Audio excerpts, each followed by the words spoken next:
Good morning बच्चों।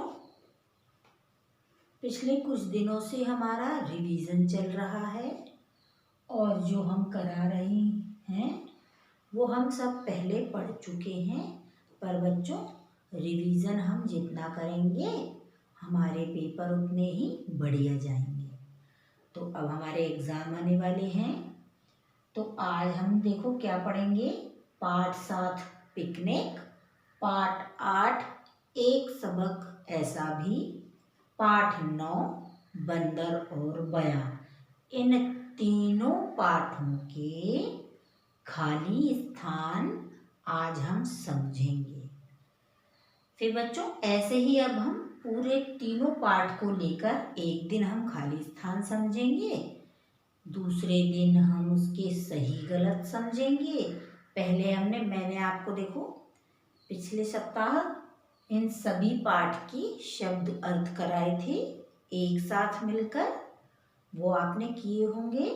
अब हम आज करेंगे तीनों पाठ के खाली स्थान, तो 1 बाय 1 समझेंगे। फिर कल हम करेंगे सही गलत, फिर प्रश्न उत्तर, फिर अन्य अभ्यास कार्य जो है ऐसे। तो इससे क्या होगा, आपको एक साथ सारे खाली स्थान मिल जाएंगे एक ही जगह और याद भी हो जाएंगे, और जिन्हें याद नहीं है उनको याद करने में कोई भी कठिनाई नहीं होगी। तो देखो ये पाठ 7 इसके खाली स्थान लिखे हैं, फिर मैं पाठ 8 के कराऊंगी, पाठ 9 के कराऊंगी। तो ये असाइनमेंट में बच्चों सारे एक साथ लिखे आएंगे। यदि किसी बच्चे का कार्य नहीं हो रहा है तो वो एक साथ सारे खाली स्थान उतार ले, याद करने में आपको सुविधा रहेगी।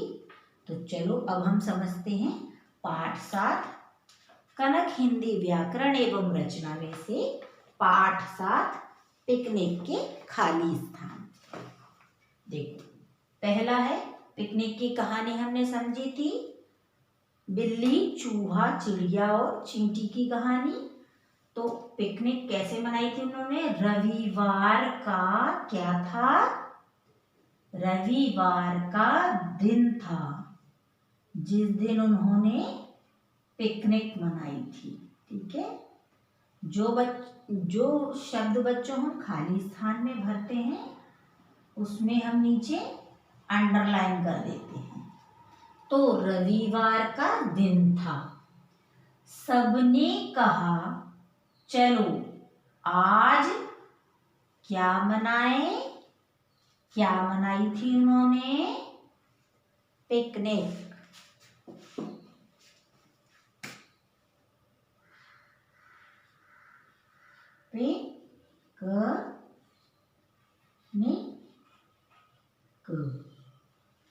तो क्या मनाई थी, पिकनिक। सबने कहा चलो आज पिकनिक मनाएं। बिल्ली ने पतीले में क्या गरम किया था, दूध। क्या गरम किया था, दूध, खीर बनाने के लिए। वाह कितनी स्वादिष्ट खीर है। स्वादिष्ट बच्चों कठिन शब्द है, थोड़ा आपको लिखने में प्रॉब्लम होगी, तो हम उसका मीनिंग लिख लेते हैं। वाह कितनी बढ़िया, स्वादिष्ट माने बढ़िया स्वाद, अच्छा स्वाद, बढ़िया खीर है। तो ये पाठ 7 पिकनिक इसके खाली स्थान है बच्चों। अब पाठ 8 एक सबक ऐसा भी, उसके खाली स्थान समझेंगे। पहले मैं इसे इरेज कर देती हूँ ताकि आपको समझने में परेशानी न हो।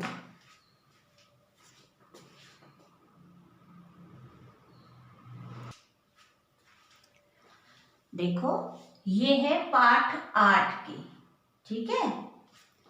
तो अभी हमने पाठ 7 के समझे, अब हम पाठ 8 के समझेंगे। ये 4 लिखे हैं बच्चों, एक और है, अभी मैं आपको मिटा के इधर लिख के बताऊंगी।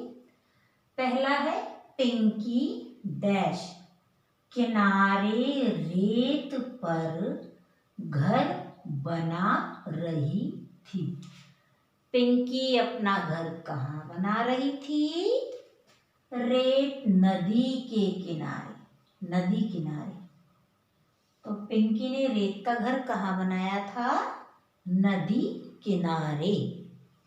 दूसरा है पिंटू दौड़कर, जब पिंकी का घर बनकर तैयार हो गया तो पिंटू ने देखा, पिंकी ने वाह कितना बढ़िया घर बनाया है, तो पिंटू दौड़कर आया, दौड़कर आया और उसने क्या किया था? पिंकी का घर तोड़ दिया था। तीसरा है पिंकी पिंटू को डैश सिखाना चाहती थी। पिंकी पिंटू को क्या सिखाना चाहती थी? सबक। सबक क्यों सिखाना चाहती थी? क्योंकि पिंटू ने पिंकी का घर तोड़ दिया था, तो वो उसे सबक सिखाना चाहती थी कि किसी का घर तोड़ना, किसी को नुकसान पहुंचाना, किसी को दुख देना बहुत बुरी बात है। हमें किसी को डैश नहीं पहुंचाना चाहिए। हमें किसी को क्या? दुख नहीं पहुंचाना चाहिए। आप इधर अगर नुकसान भी लिखेंगे तो भी गलत नहीं है, क्योंकि हमें दोनों ही काम नहीं करने चाहिए। किसी को दुख भी नहीं देना चाहिए और किसी को कोई नुकसान हो ऐसा काम भी नहीं करना चाहिए। एक बार फिर से पढ़ते हैं बच्चों। पिंकी डैश किनारे रेत पर घर बना रही थी, नदी, नदी के किनारे, ठीक है। पिंटू दौड़कर डैश, इसमें हमने क्या लिखा है? आया। पिंकी पिंटू को डैश सिखाना चाहती थी। क्या सिखाना चाहती थी? सबक।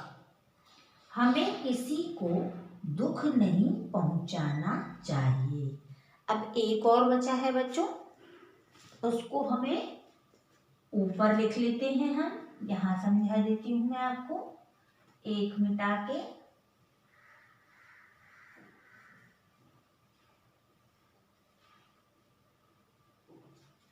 ये 4 है हमारे, 5th वाला मैं यहाँ लिख के समझाती हूँ आपको।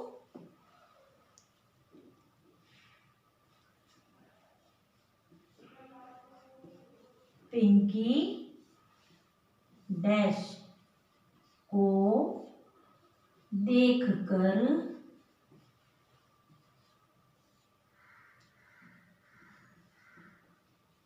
बहुत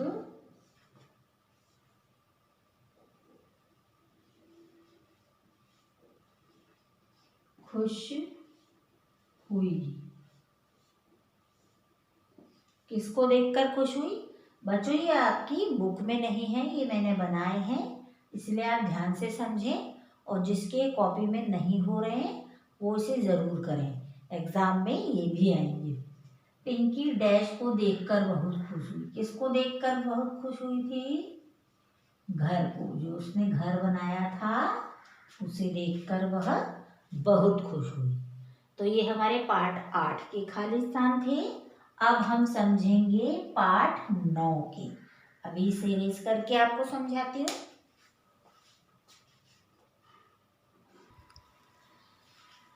ये देखिए, अभी हमने पाठ 7 पाठ 8 के समझे। अब ये है पाठ 9 बंदर और बया, इसके खाली स्थान। ये 4 लिखे हैं बच्चों, एक और है जो आपकी बुक में नहीं है, वो मैंने अपने मन से कराया है, अभी आपको उसके बाद समझाऊंगी।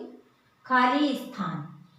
एक जंगल में एक वृक्ष पर, वृक्ष माने पेड़, एक जंगल में एक पेड़ पर डैश रहता था। कौन रहता था? बंदर रहता था, ठीक है।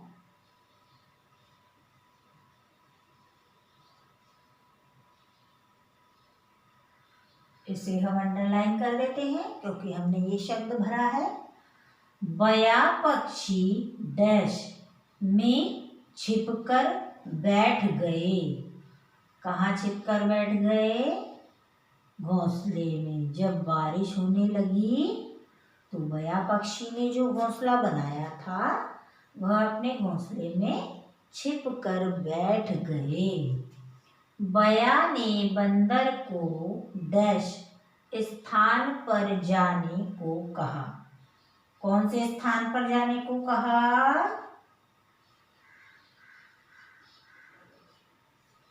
सुरक्षित।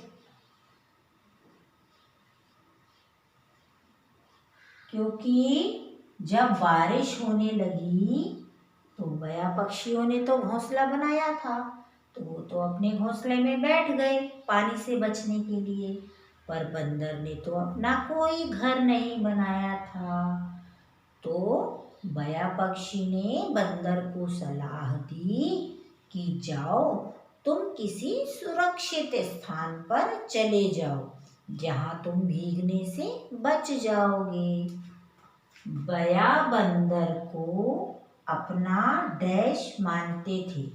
बया पक्षी जो थे वो बंदर को अपना क्या मानते थे? मित्र मानते थे। परंतु बंदर बया पक्षियों का मित्र वास्तव में था ही नहीं। क्योंकि अंत में उसने क्या किया था? जब बया पक्षी ने बंदर को सीख दी तो उसकी सीख से वह क्रोधित हो गया, गुस्सा आ गया उसे, और उसने अपने ही मित्र का घर तोड़ दिया। तो मित्र वो थोड़ी होता है जो दूसरों का नुकसान करता है। मित्र तो अपने दूसरे मित्र का साथ देता है, मदद करता है। बया बंदर को अपना क्या मानते थे? मित्र। बच्चों एक और है, अभी मैं इसके ऊपर आपको समझा देती हूँ। पहला वाला मिटा दिया मैंने, अब आपको यहाँ एक और बचा है वो समझा देती हूँ। लास्ट वाला है,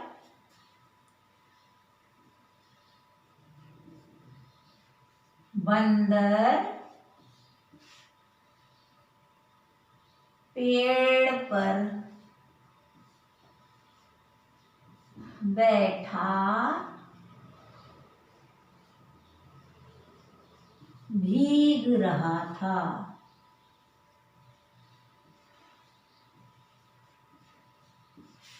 इसमें अंडरलाइन किस पे है? भीग रहा था।